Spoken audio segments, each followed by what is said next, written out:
Dr. Maya Richardson was exhausted. Her eyes felt heavy as she drove through the quiet streets of Millbrook Heights. She had just finished a 14-hour shift at Children's Memorial Hospital, 2 emergency surgeries back-to-back, a 6-year-old with a ruptured appendix, a teenager in a car accident. Both were now stable and resting. Maya's scrubs still smelled faintly of hospital antiseptic. The evening sun was setting, painting the sky orange and pink. Maya turned onto Riverside Drive, a tree-lined street with large houses and perfectly cut lawns. She was only 10 minutes from home, 10 minutes from her husband James, a hot shower, and her comfortable bed. She checked her mirrors and signaled left at the intersection, just like she always did. Then she saw the flashing lights behind her. Maya's heart sank. Red and blue lights reflected in her rearview mirror. A police car was right behind her, its siren giving a short burst. She looked at her speedometer. She was going 30 in a 35 zone. She had signaled. She had done nothing wrong, but Maya knew that sometimes doing nothing wrong did not matter. She pulled over slowly and carefully. She put the car in park and placed both hands on the steering wheel where they could be seen. Her husband James had taught her this. He was an Army colonel with 20 years of service. He had sat her down years ago and explained exactly what to do if she was ever pulled over. Keep your hands visible. Be polite. Don't make sudden movements. Stay calm no matter what they say. Maya took a deep breath and waited. Through her side mirror, she watched the officer get out of his patrol car. He was a white man, tall and broad-shouldered. He walked slowly toward her Mercedes SUV, one hand resting near his belt. His face showed no emotion. Maya rolled down her window as he approached. "Good evening, officer," she said politely. "Is there a problem?" The officer looked at her for a long moment.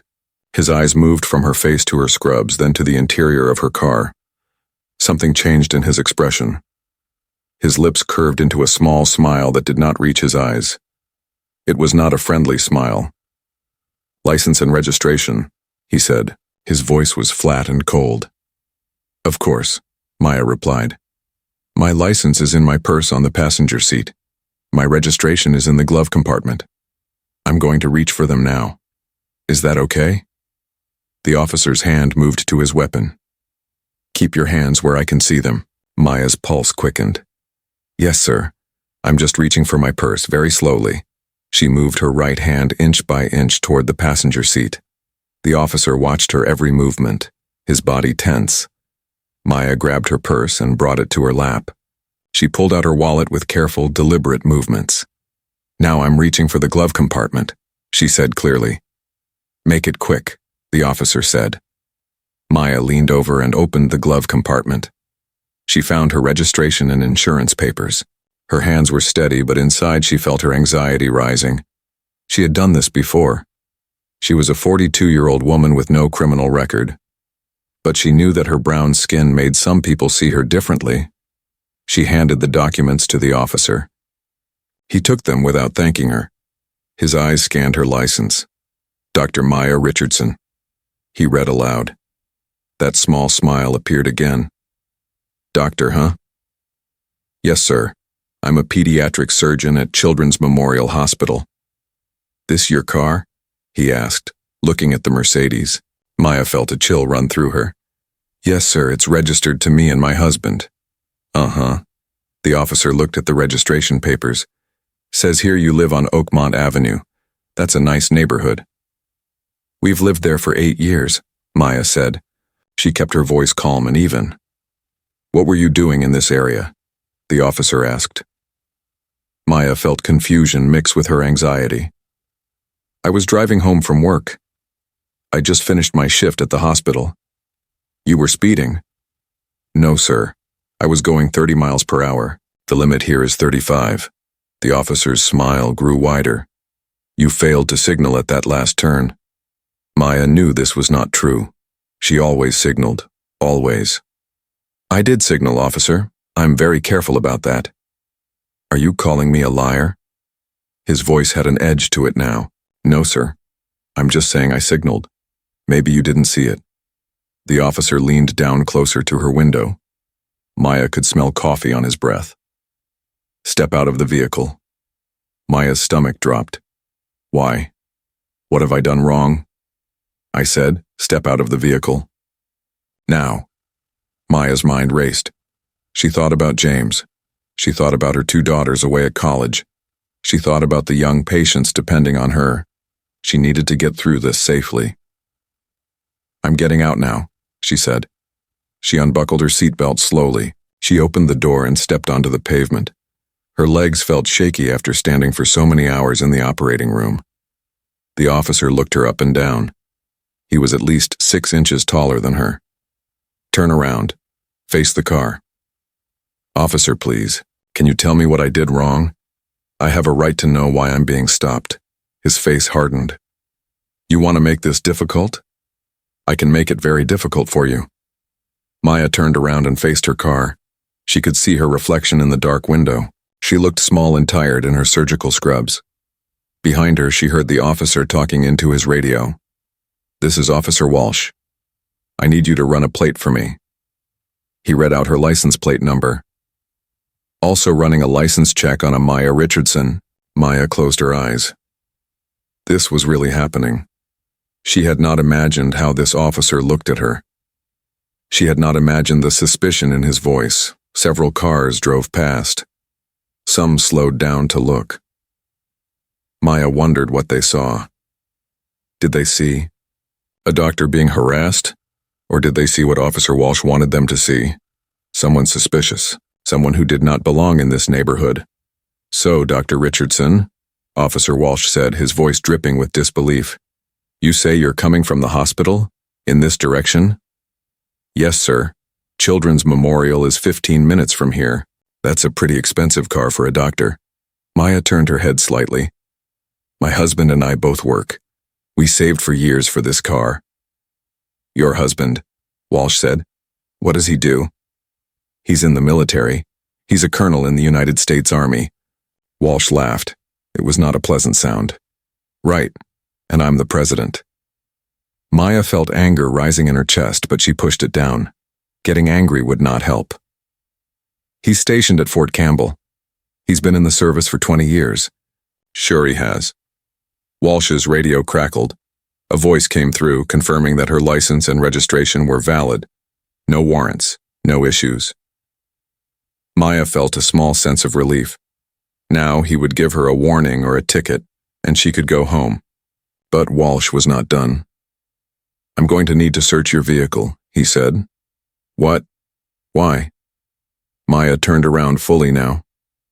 You have no reason to search my car. I've done nothing wrong. I have probable cause to believe this vehicle may contain contraband. That's ridiculous. I'm a doctor coming home from work. Walsh's smile turned into a smirk. He was enjoying this. Maya could see it in his eyes. The power he held over her in this moment. The fear he could create with just his badge and his authority. You can cooperate or I can call for backup and make this take all night. Your choice, doctor. Maya looked around. More cars were slowing down now. A few people had stopped on the sidewalk across the street watching. She felt exposed, humiliated. She reached into her pocket and felt her phone. An idea formed in her mind. A way to protect herself. A way to make sure the truth was recorded. I need to get something from my car, she said. What do you need? Walsh asked, suspicious. My phone. I need to call my husband. Walsh considered this. Fine. But I'm watching you. No sudden moves. Maya walked to the driver's side door. Her hands trembled slightly as she reached inside. She grabbed her phone from the cup holder. But she did not just grab it. She opened the camera app. She set it to record video. And she carefully positioned the phone on her dashboard, the camera facing outward toward where Walsh was standing. The small red light indicated it was recording. Walsh had not noticed yet. Maya stepped back from the car. Her phone was now capturing everything, every word, every action, everything that was about to happen. She did not know it yet, but this decision would change everything. Officer Walsh circled Maya's Mercedes like a predator. His hands were on his belt, his chest puffed out. Maya stood on the sidewalk watching him. Her phone sat on the dashboard. Its camera lens pointed directly at the scene. The small red recording light was barely visible in the fading daylight. "So this is your car?" Walsh said again. It was not really a question. It was an accusation. "Yes, sir. As I showed you on the registration." Walsh peered through the windows. "What's in the back seat?" Maya glanced at her car. "My medical bag. Some files from the hospital. My jacket." "Your medical bag," Walsh repeated. His voice was mocking now. "What kind of doctor did you say you were?" "I'm a pediatric surgeon. I operate on children." "Right, and you just carry around a medical bag in your car?" Maya took a deep breath. "Stay calm," she told herself. "Yes, sometimes I get emergency calls. I need to have my equipment ready." "Emergency calls," Walsh said, smirking. "Open the trunk. Why?" "Because I'm telling you to." Maya walked to the back of her car. Her keys were still in the ignition, but she had a trunk release button. She pressed it. The trunk popped open with a soft click. Walsh pushed the trunk lid up and looked inside. Maya kept emergency supplies there. A first aid kit, a blanket, jumper cables, a case of bottled water. Nothing unusual. But Walsh reached in and pulled out the first aid kit. He opened it and dumped the contents onto the ground. Bandages, antiseptic wipes, medical tape, and small packets of pain relievers scattered across the pavement. "Hey," Maya protested. "You can't just throw my things around." "I can do whatever I need to do," Walsh said. He kicked through the items with his boot. "What else you got in here?" Before Maya could answer, another police car pulled up. Walsh had called for backup. Maya's stomach tightened. This was getting worse. A second officer got out of the car. This one was a woman, shorter than Walsh, with dark hair pulled back in a tight bun. Her name tag read Torres. Officer Torres walked over to Walsh. "What's the situation?" "Suspicious vehicle. Suspicious driver. Running a search," Walsh said. Torres looked at Maya, then at the items scattered on the ground. Something flickered across her face. "Doubt, maybe. Or concern. Did you find something?" Torres asked Walsh, still looking. Torres glanced at Maya again. "Ma'am, can I see your license?" "Officer Walsh has it," Maya said. Torres walked over to Walsh and took Maya's license from him. She studied it carefully. "Dr. Richardson, you're a surgeon at Children's Memorial?" "Yes," Maya said. "I just finished a double shift. I've been working since 5 this morning." Torres nodded slowly. "That's a long day." "It was. I just want to go home to my family." "Let me see what Officer Walsh found," Torres said, but her tone suggested she was not entirely comfortable with what was happening. Walsh was now going through the back seat. He pulled out Maya's medical bag and unzipped it roughly. Inside were her stethoscope, blood pressure cuff, surgical gloves, and several labeled prescription bottles. Walsh held up the bottles. Well, what do we have here?" Maya's heart raced. "Those are medications. They're properly labeled. I'm transporting them for a patient." "These are controlled substances," Walsh said, reading the labels. "They're prescribed medications for a pediatric patient. I'm delivering them because the family can't afford the hospital pharmacy prices. It's all legal and documented." Walsh looked at Torres with a grin. "She says it's legal." Torres stepped closer. "Officer Walsh, those bottles have hospital labels. They have patient names on them. This looks legitimate, or it looks like a cover story," Walsh shot back. Maya could not believe what she was hearing. "A cover story? I'm a doctor. This is what we do. We help our patients." "Keep your voice down," Walsh ordered. "I have a right to speak. You're treating me like a criminal when I've done nothing wrong." More people were gathering now. The sidewalk across the street had 5 or 6 people watching. Some had their phones out. Maya hoped they were recording too. An elderly white woman with silver hair separated from the group and crossed the street. She walked right up to the police tape Walsh had put up. "Excuse me, officers," the woman said. Her voice was firm and clear. "That's Dr. Richardson. She saved my grandson's life 2 years ago." Walsh turned to her sharply. "Ma'am, step back behind the tape." "I will not," the woman said. "This is ridiculous. Dr. Richardson is one of the finest doctors in this state. Why are you harassing her? This is police business. Move back now or I'll charge you with interfering." The woman looked shocked. "I'm just telling you who she is." "Last warning," Walsh said. Torres gently took the woman's arm. "Ma'am, please. Let us handle this. We'll make sure everything is done properly." The woman looked at Torres, then at Maya. Her eyes were full of concern. "Dr. Richardson, should I call someone?" Maya thought about her husband. But James was on base, probably in a meeting. "Thank you, Mrs. Patterson. I'll be okay." Mrs. Patterson reluctantly stepped back, but she did not leave. She stood on the sidewalk, arms crossed, watching everything. Walsh returned to the car. He was checking everywhere now. Under the seats, in the center console, in the door pockets. He pulled out everything. Maya's registration papers, old receipts, a pair of sunglasses, loose change. He was making a mess of her car. "This is an illegal search," Maya said. Her voice was strong now. She was done being quiet. "You have no probable cause." "I have plenty of probable cause," Walsh said. "What cause? Tell me exactly what crime you think I committed." Walsh stood up from the car and walked toward her. He stood very close, trying to intimidate her with his size. "You failed to signal. You were driving suspiciously in a high-value neighborhood. You're in possession of controlled substances. That's enough. I did signal. I live in this area. And those medications are legal and documented. You're making things up." Torres stepped between them. "Officer Walsh, maybe we should just write a citation and let Dr. Richardson go. I'm not seeing any evidence of wrongdoing here." Walsh glared at Torres. "I'm the senior officer here. I'll decide when we're done." Torres looked uncomfortable but stepped back. Maya felt her phone vibrate in her pocket.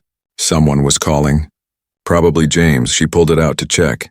"Put that away," Walsh snapped. "It's my phone. I'm allowed to check my phone." "Not during a police stop, you're not." "That's not true. I have the right to record this interaction.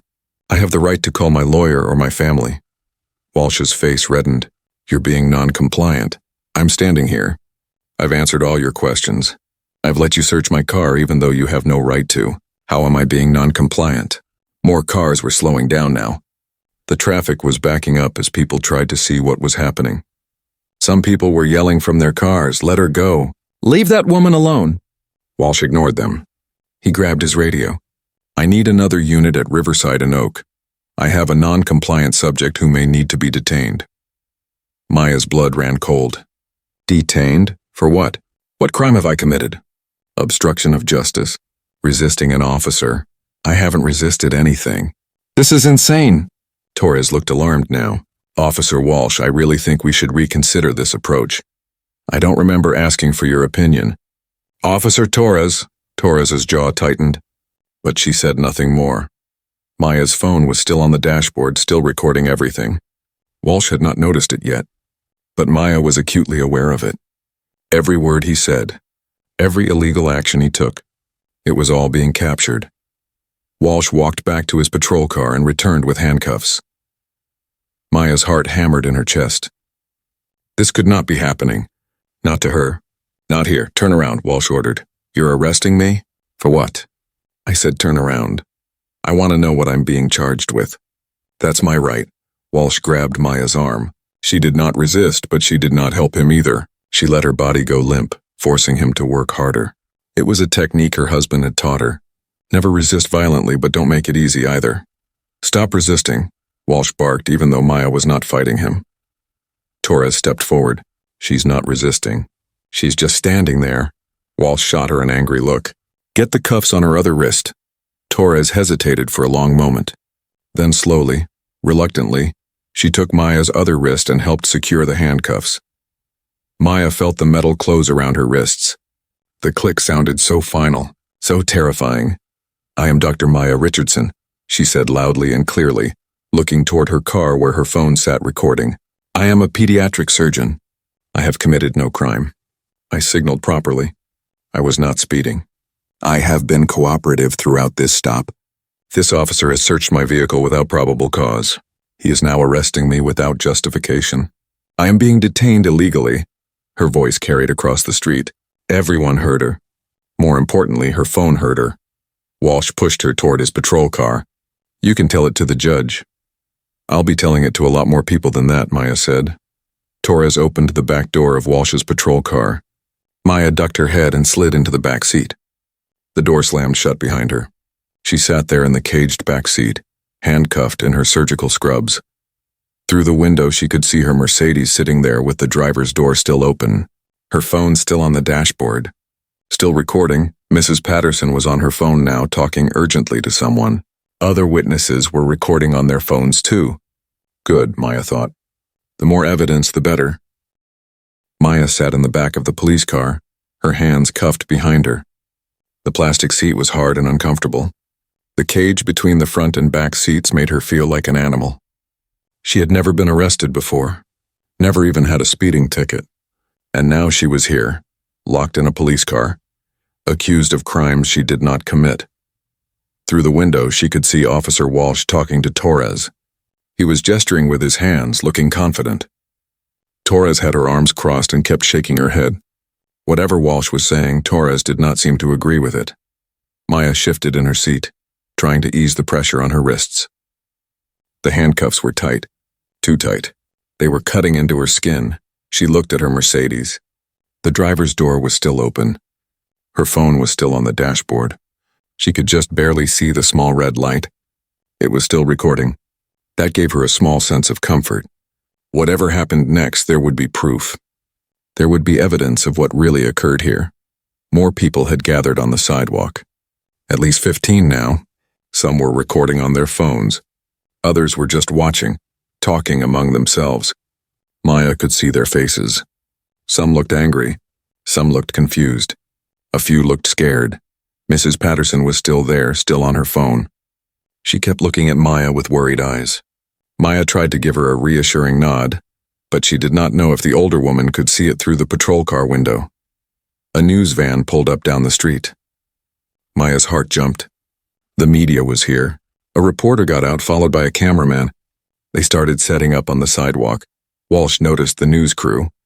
His confident expression faltered for a moment. But then he straightened his shoulders and put on what looked like his professional face. The reporter, a young black woman in a blue suit, approached the police tape. "Officer, can you tell us what's happening here? We received reports of an incident." Walsh walked over to her. "This is an active police investigation. I can't comment at this time. Can you at least tell us if someone has been arrested?" I said no comment. The reporter gestured to Maya in the patrol car. "That appears to be a woman in handcuffs. What are the charges?" Walsh's jaw tightened. "You need to step back, ma'am. I'm on the public sidewalk. I have a right to be here."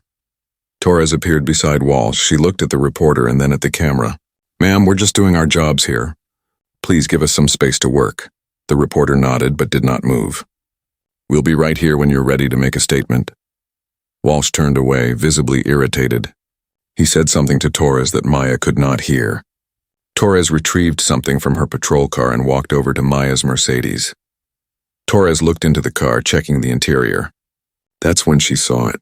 Maya's phone on the dashboard. The screen was still on. Torres leaned in closer, her eyes widening slightly. She reached in and picked up the phone. She looked at the screen. Maya's heart raced. Torres could see it was recording. She could see everything. Torres looked at the phone for a long moment. Then she looked at Maya in the patrol car. Their eyes met. Maya tried to read Torres's expression. Was she going to delete the video? Was she going to help cover this up? Torres turned the phone over in her hands. She tapped the screen. The recording stopped. Maya's heart sank. But then Torres did something Maya did not expect. She locked the phone and put it in an evidence bag. She marked the bag and sealed it. Official evidence. That meant the video would have to be preserved. It could not just disappear. Torres carried the evidence bag to her patrol car. She placed it carefully in her trunk. Then she walked back to Walsh. Her phone was recording, Torres said.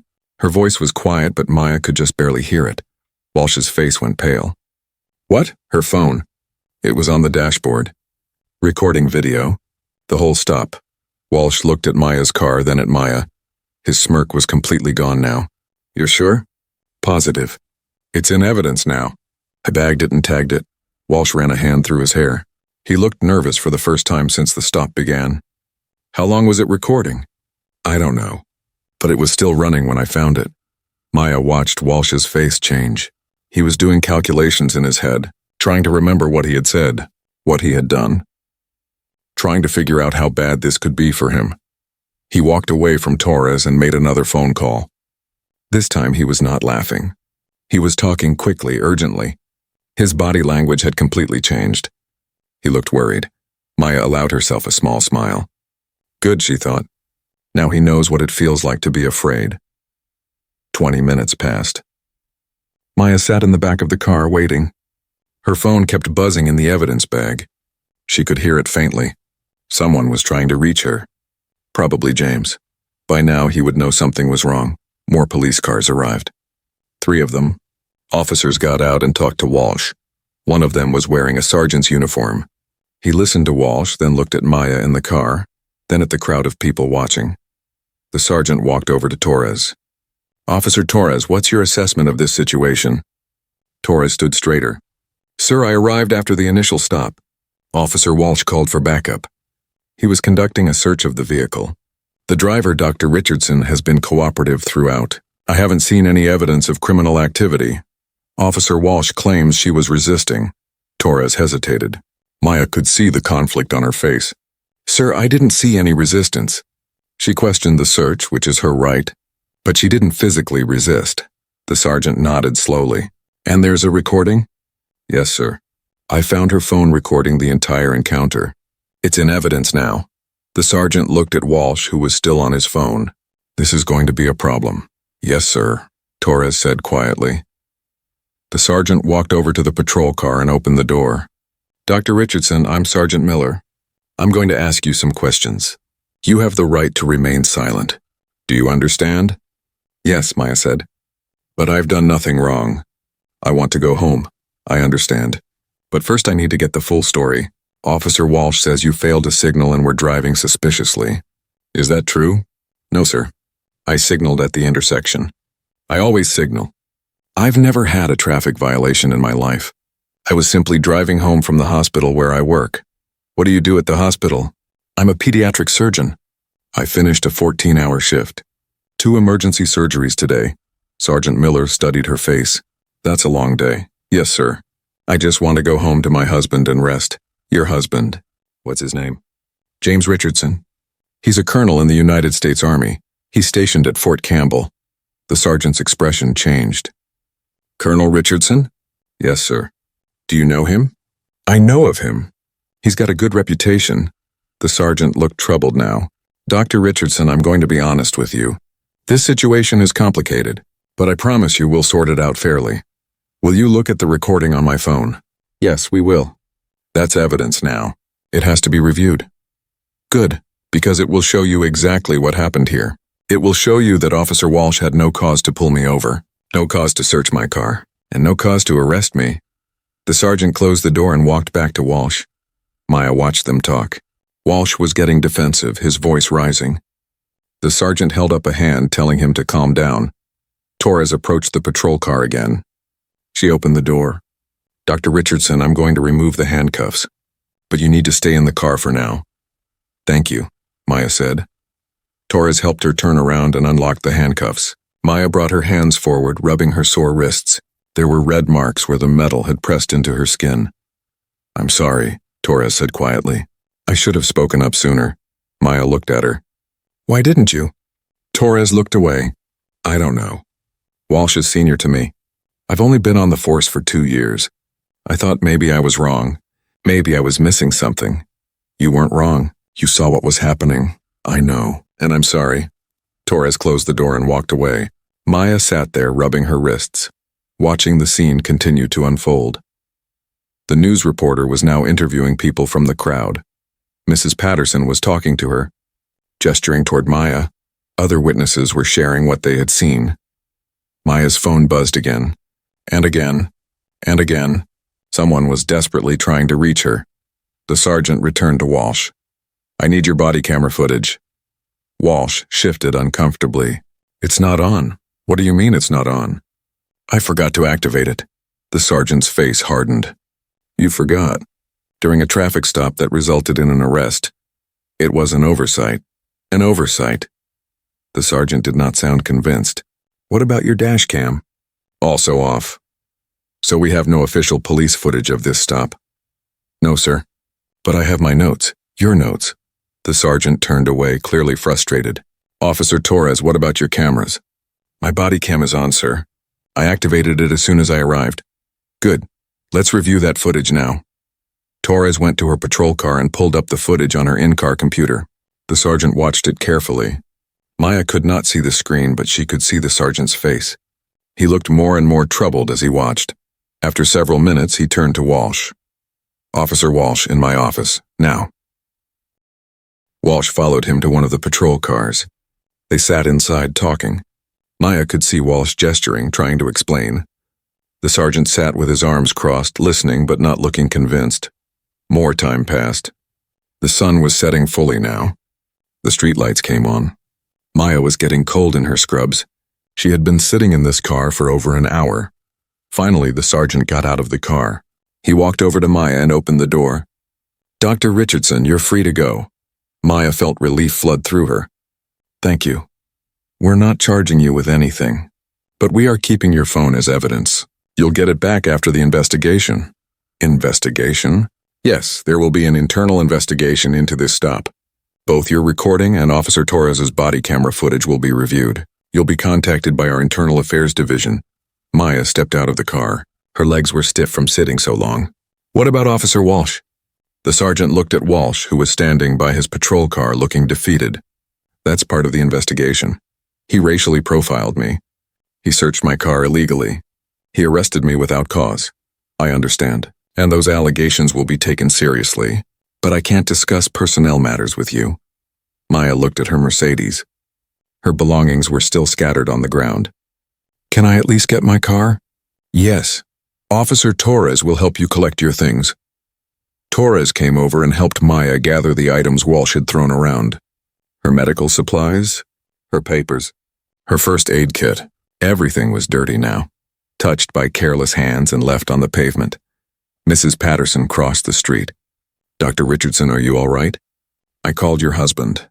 I found his number in the hospital directory." "You called James?" "Yes, about 30 minutes ago. He said he was on his way." Maya's heart jumped. James was coming. "Thank you, Mrs. Patterson. Thank you for standing up for me." The older woman hugged her. "Of course, dear. What they did to you was wrong. Completely wrong." Maya hugged her back, feeling tears threaten for the first time, but she held them in. Not yet. She could not break down yet. She gathered her things and got into her Mercedes. The inside smelled like Walsh, like his cologne and his sweat. She would need to clean it thoroughly. As she started the engine, she saw headlights approaching fast. A military vehicle. Maya's heart soared. James was here. The military vehicle came to a sharp stop behind the police cars. Maya watched through her windshield as the door opened and her husband stepped out. Colonel James Richardson stood 6 feet tall in his dress uniform. His dark green jacket had rows of medals and ribbons across the chest. His shoes were polished to a mirror shine. His face was a mask of controlled fury. Maya had seen James angry before, but never like this. His jaw was set tight. His eyes were hard as steel. He looked like a man ready for battle. Behind him, 2 more people got out of the vehicle. One was Captain Linda Moreno, the base legal officer. She carried a briefcase and wore her officer's uniform. The other was Police Chief Robert Chen. He wore a dark suit and looked deeply uncomfortable. Maya opened her car door and stepped out. "James." He turned at the sound of her voice. His face immediately softened. He strode over to her in 3 long steps and pulled her into his arms. "Baby, are you okay?" "Did they hurt you?" Maya felt the tears she had been holding back start to come. "I'm okay. I'm okay now." James pulled back and looked at her. His eyes traveled to her wrists where the red marks from the handcuffs were still visible. His face hardened again. "Who did this to you?" "Officer Walsh, the tall one over there." James looked toward Walsh, who had gone very quiet. The smirk was completely gone from his face now. He looked like he wanted to disappear. Chief Chen approached Maya and James. "Colonel Richardson, Dr. Richardson. I apologize for this situation. I came as soon as I heard." James did not shake his hand. "Chief Chen, my wife is one of the most respected doctors in this state. She has never committed a crime in her life. So I'm very interested to hear what probable cause your officer had to pull her over, search her vehicle, and place her under arrest." Chief Chen looked pained. "I'm still gathering the facts, Colonel, but I assure you this will be investigated thoroughly." "Investigated?" James's voice was dangerously quiet. "Chief, my wife called me from this scene over an hour ago." "An hour? I had to drive 30 minutes from base." "Where were you?" "I was in a meeting. I came as soon as my office reached me." "Not good enough," James said. "While you were in your meeting, your officer was violating my wife's civil rights." Captain Moreno stepped forward. "Chief Chen, I'm Captain Linda Moreno, legal counsel for Fort Campbell. I'd like to see all documentation related to this stop. Incident reports, body camera footage, dash camera footage, everything. Of course, Chief Chen said. Sergeant Miller, can you brief us on what you've found so far? Sergeant Miller approached. He nodded respectfully to James. Colonel Richardson, I've spoken with Dr. Richardson and reviewed Officer Torres's body camera footage. I've also been informed that Dr. Richardson recorded the encounter on her phone. Where's her phone? James asked. It's been secured as evidence. I want to see that recording now. Chief Chen nodded to Sergeant Miller. Let's set up in one of the patrol cars. We can review the footage there. They walked to Sergeant Miller's vehicle. Torres brought the evidence bag with Maya's phone. She carefully removed the phone and handed it to Maya. Can you unlock it, Dr. Richardson? Maya took her phone. Her hands were shaking slightly. She entered her passcode. The screen came to life showing dozens of missed calls and texts. Most were from James. Some were from the hospital. One was from her daughter Sarah at college. She opened the video app. There it was. One video.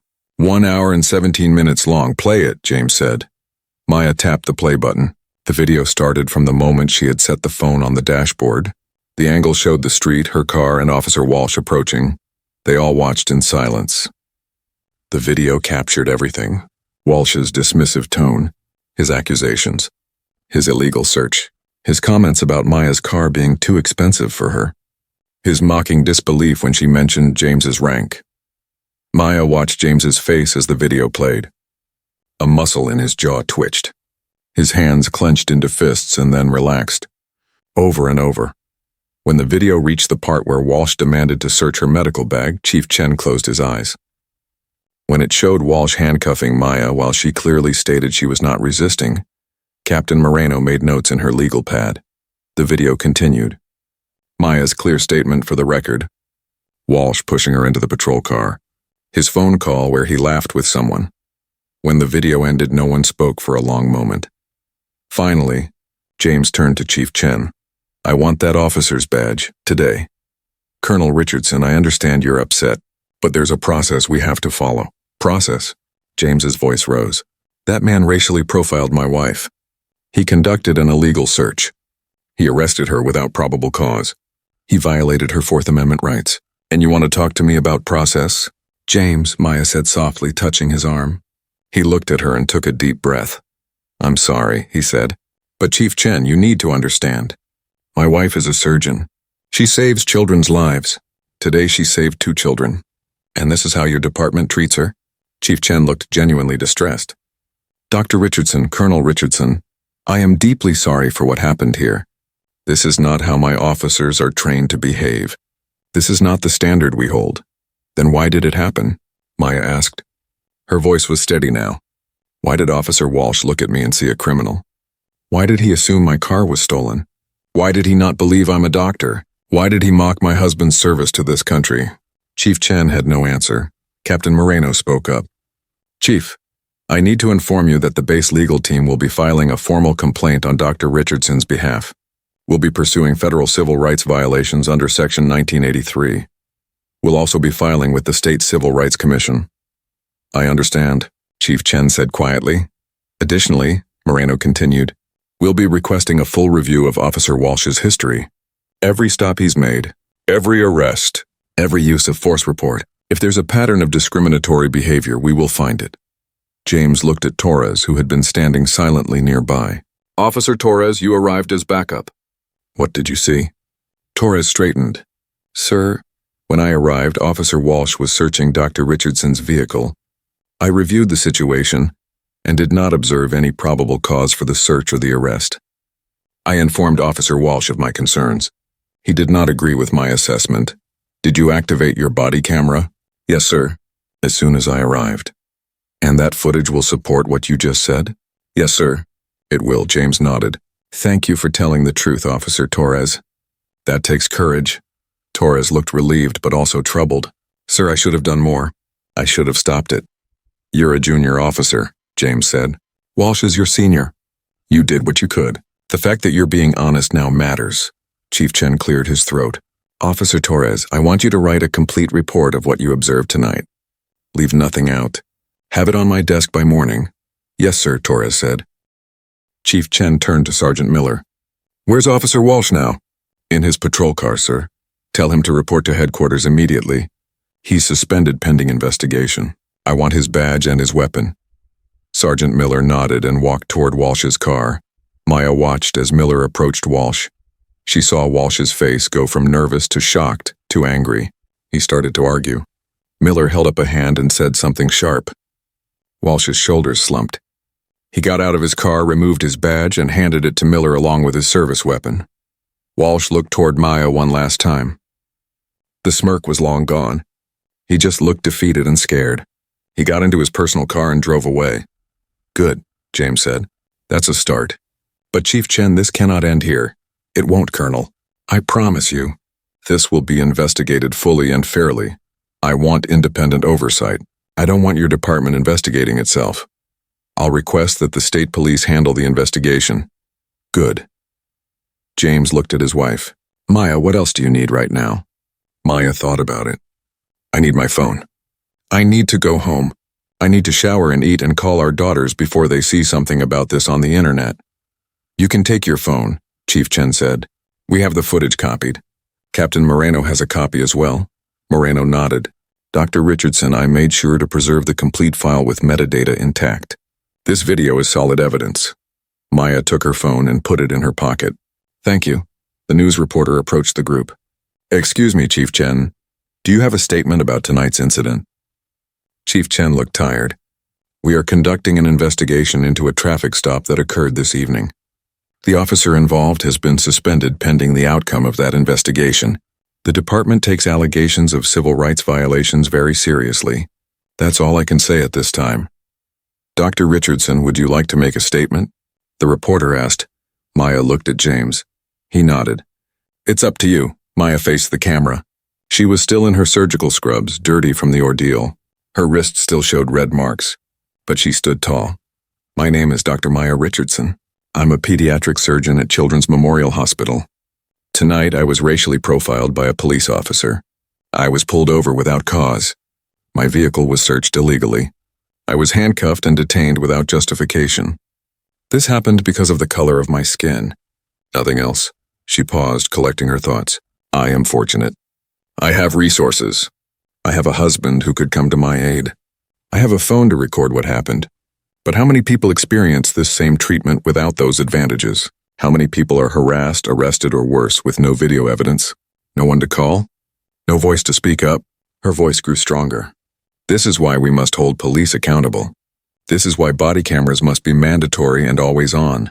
This is why we need independent oversight. Because what happened to me tonight happens to people every day, and it needs to stop. The reporter nodded. Thank you, Dr. Richardson. That's very powerful. Mrs. Patterson appeared at Maya's side. You're a brave woman, Dr. Richardson.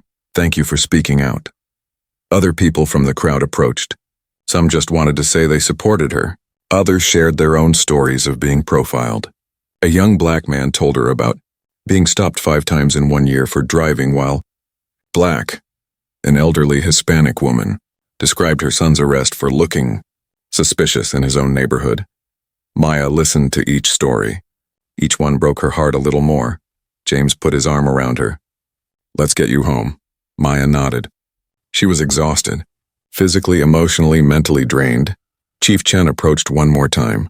Dr. Richardson, again, I am truly sorry for what you experienced tonight. You and your family have my personal commitment that this will be handled properly. I hope so, Chief Chen. I really hope so.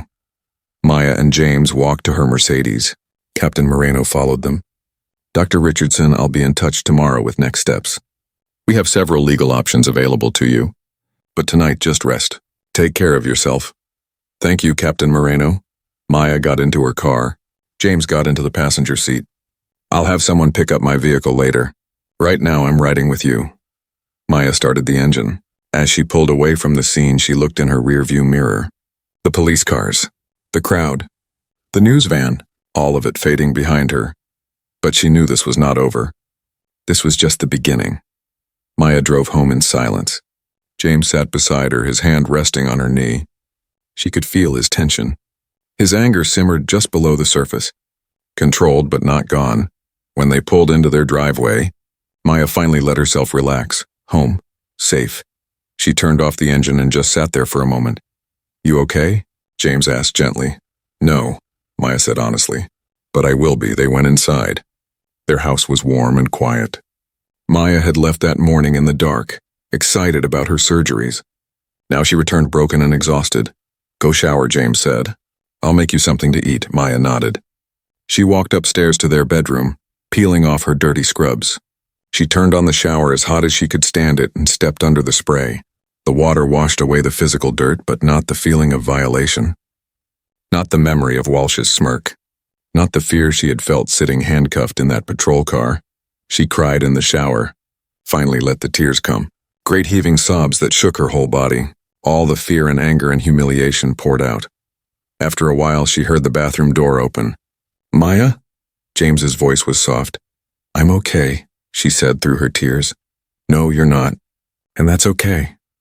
He opened the shower door and stepped in, still in his uniform, medals and all. The water soaked through the expensive fabric immediately. He wrapped his arms around her and held her while she cried. I was so scared, Maya whispered. I thought he might shoot me. When I reached for my purse, the way he put his hand on his gun, James, I thought I might die. I know, baby. I know. I did everything right. Everything you taught me. I was polite. I kept my hands visible.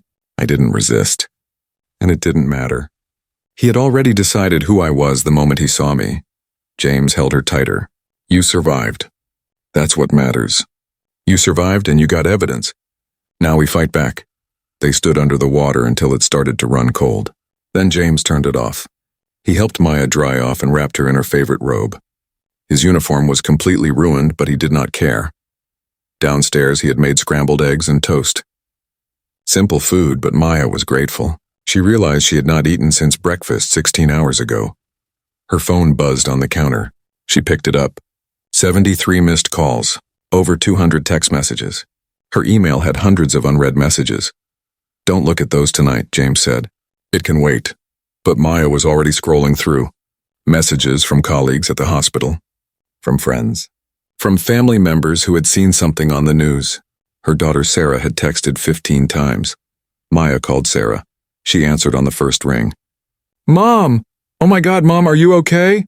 I saw a video on Twitter. Someone said it was you. I'm okay, sweetie. I'm home now. Mom, what happened? Why did that cop arrest you?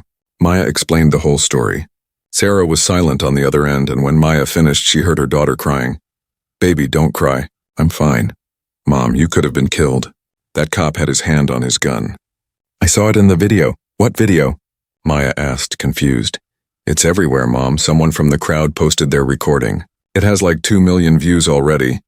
Maya felt her stomach drop. 2 million? Yeah, and people are sharing your video too. The one you recorded. Someone leaked it. Maya looked at James. My video is online. James took the phone. Sarah, it's Dad. Who leaked the video? I don't know, but it's on every social media platform. Twitter, Instagram, TikTok, Facebook. Everyone is talking about it. James pulled out his own phone and started searching. His face went dark. There are dozens of posts. The main video has over 5 million views now. Maya moved to look at his screen. Sure enough, there was her video. The one from her dashboard. Someone had posted it with the caption, Doctor racially profiled and arrested while coming home from saving lives. This is America. The comments section was enormous, thousands of people expressing outrage. Support for Maya. Demands for Walsh to be fired and arrested. Some comments were ugly, defending Walsh, but they were drowned out by the majority. How did it get out? Maya wondered. Chief Chen said they copied it for evidence, but it should have stayed confidential during the investigation. Someone leaked it, James said grimly. Someone inside the department wanted this public. Maya's phone rang. It was a number she did not recognize. She answered cautiously. Hello? Dr. Richardson, this is Amanda Chen from CNN. I'd like to talk to you about what happened tonight. Would you be willing to do an interview? I need to think about it. Of course. Here's my direct number. Please call me anytime. Maya hung up. Her phone immediately rang again. A different number. A different news outlet. Over the next hour, Maya received calls from ABC, NBC, CBS, Fox News, MSNBC, and a dozen other media organizations. They all wanted her story. They all wanted interviews. "This is too much," Maya said, setting her phone to silent. "This is moving too fast." James nodded. "We need to control this narrative. Captain Moreno should handle all media requests for now." He called Moreno, who agreed to act as Maya's spokesperson. Within minutes, Moreno had released a statement on Maya's behalf asking for privacy, while the investigation proceeded. But the internet would not wait. By midnight, Maya's story was the top trending topic on Twitter. Hashtags like Justice for Richardson and Defund Racist Cops were spreading rapidly. Someone had found Walsh's social media accounts. His Facebook page showed concerning posts. Comments complaining about those people moving into nice neighborhoods. Shares of articles about crime statistics that were clearly racially motivated. Likes on pages supporting aggressive policing tactics. Internet sleuths started digging into Walsh's history. They found 3 previous complaints against him for excessive force. All 3 involved black drivers. All 3 had been dismissed by the department as unfounded. A lawyer named Marcus Thompson posted a video breaking down all the legal violations in Maya's stop. His video got 3 million views in the first few hours. Maya's colleagues at the hospital started posting messages of support. One doctor shared a photo of Maya with her young patients showing her gentle care. A nurse described how Maya had once worked through the night to save a child's life, refusing to leave until she knew the patient was stable. Mrs. Patterson did an interview with the local news, describing what she had witnessed. That officer treated her like a criminal, like she had no right to be in that neighborhood. It was disgusting to watch. By morning, the story had gone fully national. News shows led with it. Political figures started commenting. The mayor released a statement promising a full investigation. The governor called for police reform. Maya woke up to find herself on the front page of every major newspaper. Her photo was everywhere. In her scrubs, looking tired and shaken. It was from the news footage at the scene. James brought her coffee. "How are you feeling?" "Overwhelmed. I just wanted to go home last night. Now the whole world is watching." "The whole world is supporting you," James corrected. "Look at this," he showed her his phone. A GoFundMe had been started to help with legal fees. It had already raised over $300,000. Maya had not asked for this, had not wanted this, but people wanted to help. A civil rights organization called the NAACP released a statement backing Maya's case. They offered to provide additional legal support. The ACLU did the same. Police unions released their own statements, some defending Walsh, others remaining neutral. But the public backlash was too strong. By noon, the police union representing Millbrook Heights officers released a carefully worded statement saying they supported a fair investigation and did not condone racial profiling. Chief Chen held a press conference. He stood at a podium looking exhausted. The officer involved in last night's incident, Officer Derek Walsh, has been suspended without pay pending a full investigation. We have requested that the state police conduct an independent review. We take these allegations very seriously. A reporter shouted a question. Chief Chen, this is the 4th complaint against Officer Walsh involving racial profiling. Why was he still on the street? Chief Chen looked uncomfortable. Previous complaints were investigated and not sustained. Were those investigations truly independent? They followed our standard procedures. Your procedures that allow racist cops to keep working? Chief Chen ended the press conference without answering. Maya watched the coverage from her living room. She was on leave from the hospital. Her supervisor had insisted she take at least a week off to recover, but Maya did not want to sit at home. She wanted to work. She wanted to save lives. That was who she was. James sat beside her reading messages on his phone. Captain Moreno wants to meet with us tomorrow. She says we have several legal options. We could file a civil lawsuit against Walsh and the department. We could pursue criminal charges. We could file a federal civil rights complaint. I want all of it, Maya said. I want him held accountable. And I want to make sure this doesn't happen to anyone else. Then that's what we'll do. Maya's phone buzzed. Another text message. This one from Sarah. Mom, I'm coming home. My professor said I can take my finals early. I'll be there tomorrow. Maya felt tears in her eyes again. She's coming home.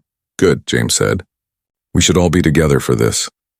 That afternoon, a protest formed outside the Millbrook Heights police station. It started with about 50 people. By evening, there were over 1,000.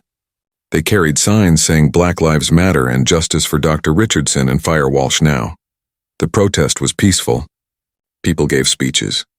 They shared their own stories of police harassment. They demanded change. Maya watched the live coverage. She saw Mrs. Patterson in the crowd holding a sign. She saw doctors and nurses from her hospital. She saw neighbors from her street. She saw people she had never met standing up for her. "I should be there," Maya said. "Not yet," James advised. "Let the investigation play out. You'll have your moment to speak." But Maya felt restless. This was her story, her experience, and now it belonged to everyone. Officer Torres called that evening. "Dr. Richardson, I wanted you to know that I submitted my full report to Chief Chen. I also gave an interview to the state police investigators. I told them everything I saw."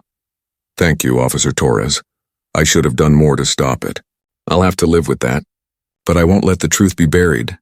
"That takes courage," Maya said, "especially going against another officer." "It's the right thing to do. That's all that matters." After they hung up, Maya looked at James. "Do you think anything will really change?" "I don't know," James said honestly. "But because of what you did, because you recorded it, at least people are paying attention. That's more than we usually get." Maya nodded. She thought about all the times this had probably happened with no cameras, no witnesses, no viral videos. Just someone's word against a police officer's, and the officer always won. Not this time. This time the truth was recorded, preserved, undeniable. Her phone buzzed again. This time it was a text from an unknown number. "Dr. Richardson, my name is Jennifer Cole. Officer Walsh pulled me over last year. He searched my car for no reason. He made me stand on the side of the road for 2 hours. I filed a complaint, but nothing happened. I'm ready to tell my story now. Thank you for being brave." Maya stared at the message. Then another came in. And another. Women sharing their experiences with Walsh.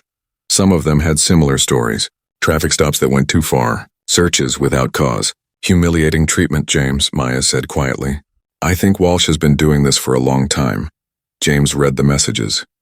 His face hardened. "We need to forward these to Captain Moreno and the state police. This is a pattern. This is evidence of systematic abuse." Maya forwarded all the messages. Then she posted on her social media for the first time since the incident. "To everyone who has shared their stories with me, I see you. I believe you. We will fight for justice together." Within minutes, her post had thousands of responses. More stories. More victims. More proof that this was not an isolated incident. This was bigger than one traffic stop. Bigger than one officer.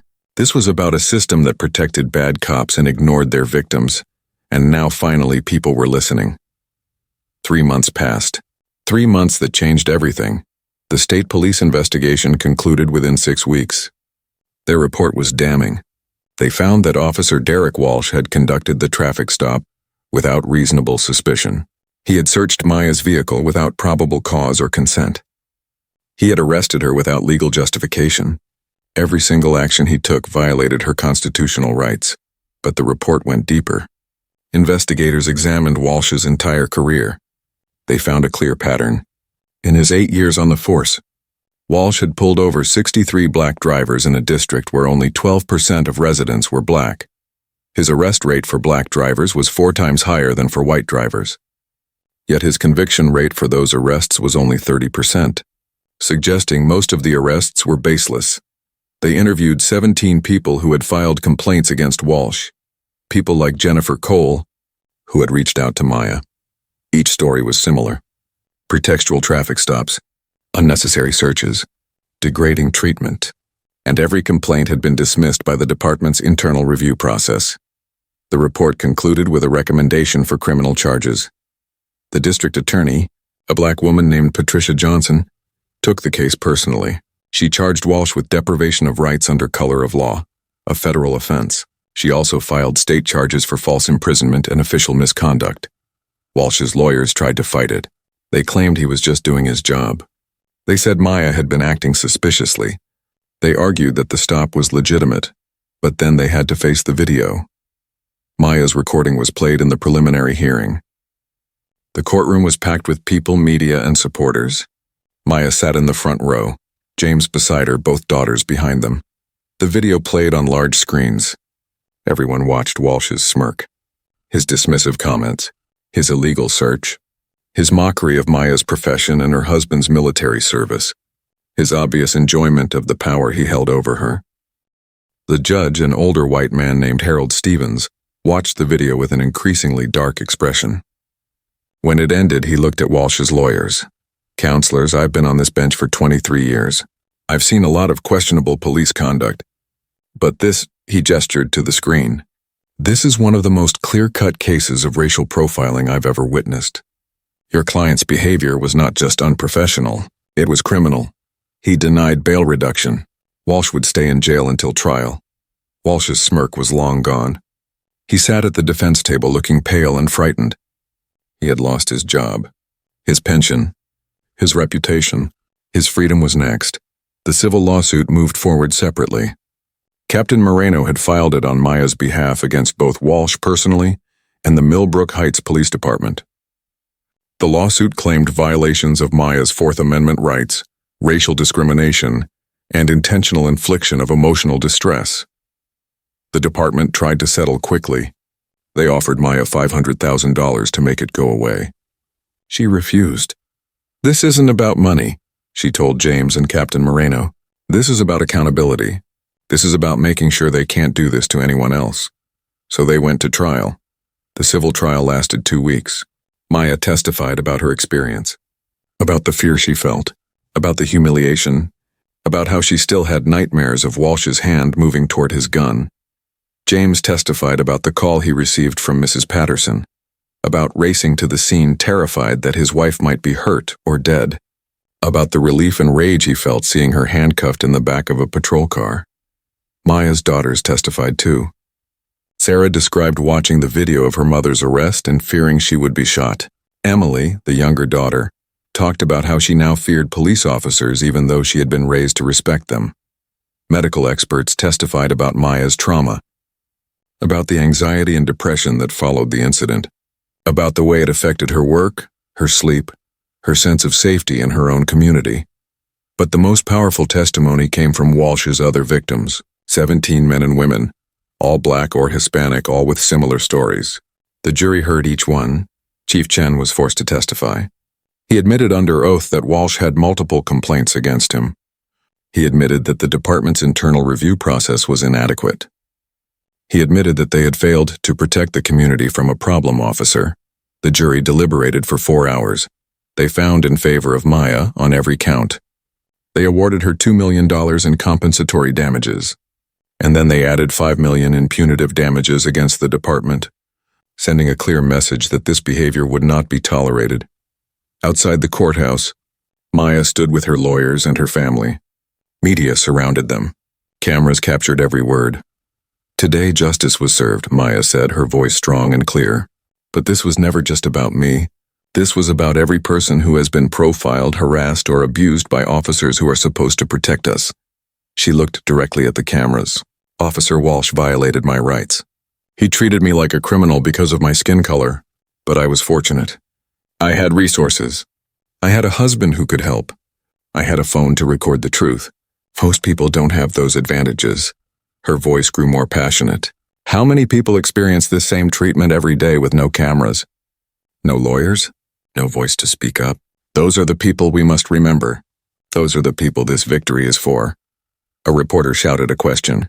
"Dr. Richardson, what do you want people to learn from your experience?" Maya thought for a moment. "Record everything. Know your rights. Speak your truth. And never accept that this is just the way things are. We can demand better. We must demand better." Another reporter asked about the settlement money. "What will you do with the $7 million? "I'm donating most of it," Maya said. "I'm creating a foundation to provide legal assistance to people who can't afford to fight back against police misconduct. I'm funding body cameras for police departments that don't have them. And I'm supporting organizations that train officers in de-escalation and anti-bias practices." James put his arm around her. "My wife is the strongest person I know. She took the worst night of her life and turned it into something that will help thousands of people." The criminal trial came 3 months later. This time Maya sat in the gallery watching as prosecutors made their case. The video was played again. Walsh's other victims testified again. Officer Torres testified about what she had witnessed and how Walsh had ignored her concerns. The defense tried to argue that Walsh was just following his training, that he had reason to be suspicious, that Maya had been uncooperative. But the prosecutor, Patricia Johnson, destroyed each argument. She showed how Walsh's actions violated department policy. She proved there was no legitimate reason for the stop. She played audio of Walsh laughing on the phone while Maya sat handcuffed in his car, showing his complete lack of remorse. In her closing argument, Johnson stood before the jury and spoke plainly. "Ladies and gentlemen, the evidence is clear. Officer Walsh abused his power. He violated Dr. Richardson's rights. He did it knowingly. He did it intentionally. And he did it because he believed he could get away with it." She pointed at Walsh. "He's not sorry for what he did. He's sorry he got caught. But because Dr. Richardson had the courage to record what happened, we have proof. Undeniable proof of his crimes." The jury was out for 6 hours this time. They found Walsh guilty on all counts. At sentencing, the judge gave him the maximum: 5 years in federal prison for deprivation of rights, 3 years for false imprisonment, 2 years for official misconduct, all to run consecutively. 10 years total. Walsh stood to hear the sentence, his face blank. The smirk never returned. He looked like a man who had lost everything because he had. "Mr. Walsh," Judge Stevens said, "you took an oath to protect and serve. Instead, you terrorized innocent people. You abused your authority. You brought shame to law enforcement. This sentence reflects the seriousness of your crimes and serves as a warning to any other officer who thinks they are above the law." Walsh was led away in handcuffs, the same handcuffs he had used on Maya. Outside the courthouse, Maya stood before the cameras one more time. This time the crowd was even larger. Supporters cheered. Signs reading "Justice was served" and "Thank you, Dr. Richardson" filled the space. Today, Officer Walsh was held accountable for his actions, Maya said. But this is not the end. This is the beginning. We must continue to demand accountability. We must continue to fight for justice. She paused, looking at the faces in the crowd. When I was sitting in that patrol car 3 months ago, I felt powerless. I felt like no one would believe me. I felt like I was just another statistic that would be forgotten. Her voice grew stronger. But because I recorded what happened, the truth could not be denied. That video has been viewed over 47 million times now. 47 million people saw exactly what happened. They saw the bias. They saw the abuse of power. They saw the truth. And that's what I want everyone to remember. Your voice matters. Your story matters. The truth matters. Don't let anyone make you feel powerless.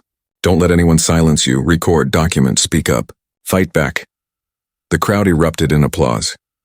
6 months after the trials, Maya stood before a town hall meeting in Millbrook Heights. The room was packed. The police chief, the mayor, city council members, and hundreds of citizens filled every seat. People stood along the walls. Media cameras lined the back. The town was voting on new police reforms. Mandatory body cameras that could not be turned off. An independent civilian oversight board. Mandatory bias training. A complete overhaul of the complaint investigation process. Strict penalties for officers who violated protocol. It was called the Richardson Reforms. Maya addressed the crowd. She wore a simple blue dress, not her scrubs or anything flashy. Just herself. Just a woman who had survived and was now fighting for change. "What happened to me could have ended differently," she said. "I could have been shot. I could have been seriously hurt. I could have been just another name in a long list of people who died during police encounters." She looked around the room. "But I survived. And because I survived, I have a responsibility to fight for those who didn't. For those who don't have the resources to fight back. For those who are too afraid to speak up. These reforms are not anti-police. They are pro-justice. They are pro-accountability. They are pro-community. Good officers have nothing to fear from body cameras and oversight. Only bad officers resist transparency." She saw Officer Torres in the crowd. Torres had been promoted to detective after her honest testimony. They made eye contact and Torres nodded respectfully. "I want to thank everyone who stood with me," Maya continued. "Mrs. Patterson, who vouched for me when I needed it most. Officer Torres, who chose truth over loyalty. My husband James, who has supported me every step of the way. My daughters, who inspire me to fight for a better world. And all of you who demanded justice." The crowd applauded. But this fight is not over. These reforms are just the beginning. We must stay vigilant. We must hold our leaders accountable. We must never accept that this is just the way things are. We can do better. We must do better. The town council voted. The reforms passed unanimously. As Maya left the town hall, reporters surrounded her. They asked about her future plans. She smiled. I'm going back to work. Back to being a surgeon. Back to saving lives. That's who I am. That's what I do. But you're also an activist now, one reporter said. Maya considered this. I'm a woman who experienced injustice and chose to fight back. If that makes me an activist, then yes, but I'm also a doctor, a wife, a mother. I'm all of those things. And I'm going to keep being all of those things while fighting to make sure what happened to me doesn't happen to anyone else. 1 year after the incident, Maya stood in the children's wing of the hospital, checking on a young patient. A 7-year-old girl recovering from heart surgery. The girl's mother, a black woman, watched Maya work with tears in her eyes. You're her hero, you know, the mother said. She saw you on TV. She saw you standing up to that police officer. She wants to be just like you when she grows up. Maya smiled and sat on the edge of the girl's bed. You know what makes a hero? She asked the little girl. It's not being fearless. It's being brave even when you're scared. It's standing up for what's right even when it's hard. The girl nodded seriously. You can be a hero too, Maya said. Every time you speak your truth. Every time you refuse to accept injustice. Every time you help someone who needs it. That's what heroes do. As Maya left the hospital that evening, she passed a wall where the staff had hung news clippings about the case. Her photo was there. Articles about the reforms. Stories about the foundation she had created. She paused to look at them. One headline caught her eye. One woman's courage. One recording. One step toward accountability. Maya smiled. It was just one step. But it was a step forward. She walked to her car, the same Mercedes she had been driving that night. She had considered selling it, but James convinced her not to. Don't let him take anything else from you, he had said. As she drove home, she passed the spot where Walsh had pulled her over. Someone had placed flowers there, and a sign that read, Justice was served here. Maya pulled into her driveway. Home, safe. James was already there, cooking dinner. She could smell it from outside. She walked in to find Sarah and Emily home from college for the weekend. They were setting the table, laughing about something. When they saw her, they rushed to hug her. How was your day, Mom? Sarah asked. Good, Maya said. I saved a little girl's life this morning. Then I checked on her this afternoon and she's doing great. That's my mom, Emily said proudly, saving the world one person at a time. James came out of the kitchen and kissed her. Dinner's almost ready. How are you feeling? Maya thought about the question. A year ago, she would have said she was scared, angry, traumatized. But now? I'm good, she said honestly. I'm really good, and she was. The nightmares had faded. The anxiety had lessened. She felt strong again, powerful again, not because of what happened to her, but because of what she did with it. She turned one of the worst moments of her life into a movement for change. She turned her pain into purpose. She turned her fear into fight. As they sat down to dinner, Maya looked around the table at her family. The people who loved her, the people who supported her, the people who reminded her why she fought. Her phone buzzed.